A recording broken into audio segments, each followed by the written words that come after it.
natamani kusema na wewe hapo ulipo. Shauku yangu nizungumze na wewe kama unanisikia. Oh, natamani kusema na wewe hapo ulipo.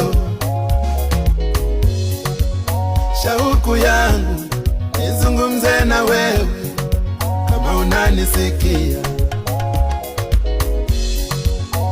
Vile ulivyo ni mpango wa Mungu wepo, ana makusudi na wewe, ndiyo maana upo leo.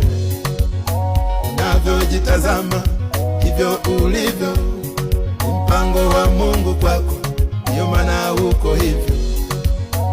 Vile ulivyo ni mpango wa Mungu wepo, ana makusudi